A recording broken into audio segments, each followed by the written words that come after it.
Good morning, Sunday breakfast, and it's Caroline with you until 10 o'clock. Now, was it just me growing up, or did you also have one of those old Singer sewing machines somewhere about the house? My mum had one, oh my lord, and it was the heaviest thing ever to lift. And later on, she got a different sewing machine that was much lighter and much more easy to manage, she said. But still, we kept hold of this thing as something of something to look at. And I think later on, we even got another one that you didn't use, but it was there, and then you got the stand that I think flowers went on or something like that. But they were all over everywhere, and it seems that there is actually a museum holding some of these things.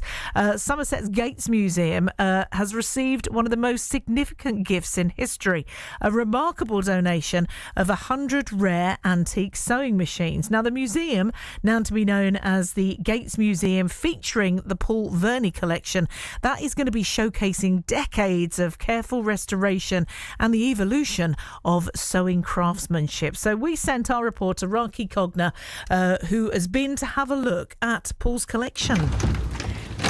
It opened. Amazing. Thank you so much. Oh, wow. This is a treadle machine that was made in 1895 by the Wilts Company of Cleveland, Ohio.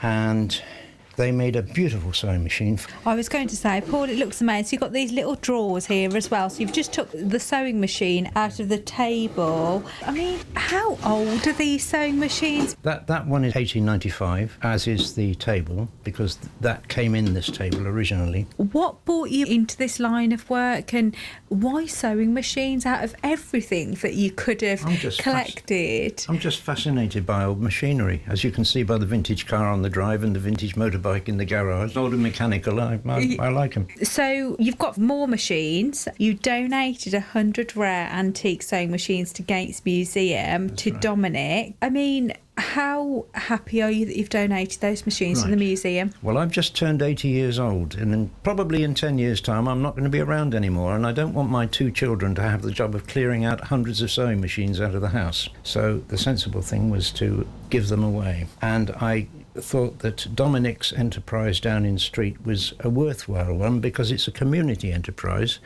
and he invites groups of ladies in from time to time to actually use some of the machines, and I like to see machinery being used rather than just looked at. Can you sew? Oh yes. You can. What are you good at sewing? Well, anything really. My partner's granddaughter a couple of years ago was a bridesmaid at her dad's wedding, but granddaughter was only 12 or 13 at the time, so the job lot of bridesmaids' dresses that they bought for all the bridesmaids, much too big for the 13-year-old, so we had to sit down and alter it and take in the bust and take in the waist and shorten the skirt and make it, and it worked. It looked wonderful. No, I was going to say that you know, I've always had a passion for sewing as well, and I have never invested in a sewing machine. Really? How easy is it to sew? Well, once you understand how the machines work, it's very easy. They do all the work for you. Oh, wow, look at that. I was going to say, Paul, I think you're going to have to give me a sewing lesson at some point. I thought you said you liked sewing. I do, but the thing is, I don't know how to do it. I've got a passion for it. You know, when you collect these machines, where do you kind of go to collect them? Have you been to kind of these antique fairs, or where is it you've been? I started collecting them anywhere and everywhere. But once I got into it, I looked on eBay for interesting old ones, and I bought a lot through eBay. But nowadays, people just give them to me because they know you collect them. They know I collect them. And you can go along for yourself and see all those sewing machines in action. And well done, Rakhee. We will make a sewer of her yet. She's got a passion. It's the beginning of a passion, let's say. That's our reporter, Rakhee Gogna, went to have a look at Paul's collection. And you can go and see that yourself at the Gates Museum over in Street in Somerset. So many sewing machines, and you can see them in action too, as I said. Let's get the headlines.